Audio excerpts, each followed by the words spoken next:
আসসালামু আলাইকুম। আশা করি সবাই ভালো সুস্থ আছে। আলহামদুলিল্লাহ আমরা ভালো আছি। Guys welcome back to our channel. আবার এসে গেছি নতুন রান্নার রেসিপি নিয়ে। আশা করি রেসিপিগুলো তোমাদের ভালো লাগবে বন্ধুরা, তাহলে দেখতে থাকো, আর সাথে থাকো। প্রথমে দেখো বন্ধুরা, এখানে আমি ডবল উনুন ধরিয়ে নিয়েছি। একটা কড়াইয়ের মধ্যে আমি কিন্তু বাঁধাকপি আলু একটু ভাপিয়ে নিচ্ছি, আর একটা কড়াই আমি পুঁই শাকগুলো ভাপিয়ে নিচ্ছি। এখন বর্ষার সবজিগুলো কিন্তু একটু ভাপিয়ে নিলেই নেওয়াই ভালো। লবণ দিয়ে সুন্দর করে আমি ভাপিয়ে নেব।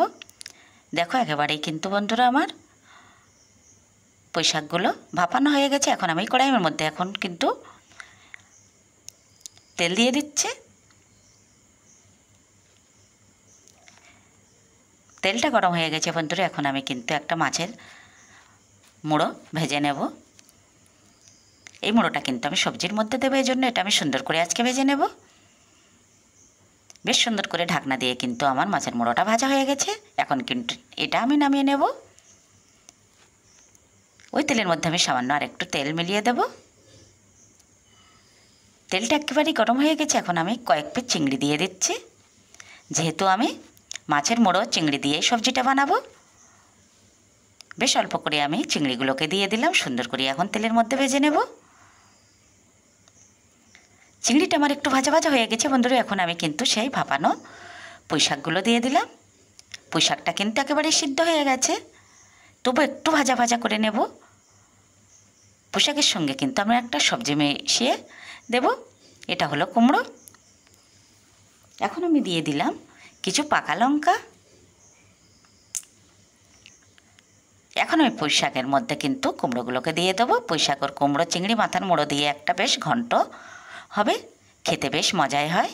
এই রান্নাটা তোমরা অনেকেই জানো, তবু আমি এটা বানাচ্ছি, সেজন্যই তোমাদের সঙ্গে শেয়ার করলাম। চিংড়ির সঙ্গে কিন্তু আমার পুঁই শাকটা সুন্দর করে একটু ভাজা হয়ে গেছে। এখন আমি এই কুমড়োগুলোকে দিয়ে দিচ্ছি।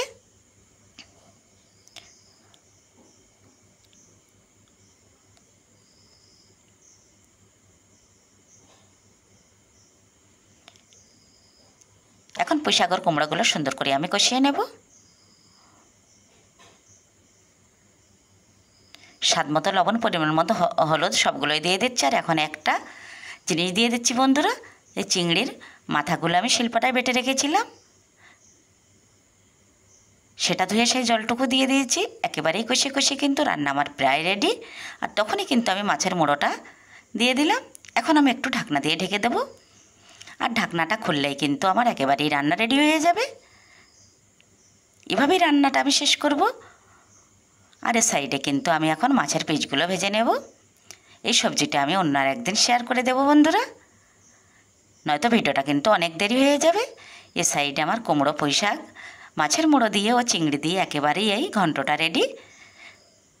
আবারও দেখাবে একটা নতুন কোনো ভিডিওর সাথে। ততক্ষণে সবাই ভালো ও সুস্থ থেকো। যেসব বন্ধুরা আগে থেকে চ্যানেলটি সাবস্ক্রাইব করে এসো তাদের অসংখ্য অসংখ্য ধন্যবাদ। আর যারা এখনও চ্যানেলটি সাবস্ক্রাইব করেনি, প্লিজ বন্ধুরা চ্যানেলটি সাবস্ক্রাইব করে আমার পাশে থেকো। আর প্রথমে কিন্তু শুরুতে একটা লাইক দিয়ে কিন্তু ভিডিওটা দেখা শুরু করবে, একেবারেই স্কিপ করবে না। দেখো এখানে কিন্তু একেবারেই রান্না আমার রেডি।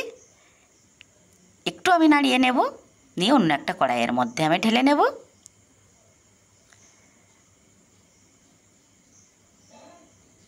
আল্লাহ হাফেজ।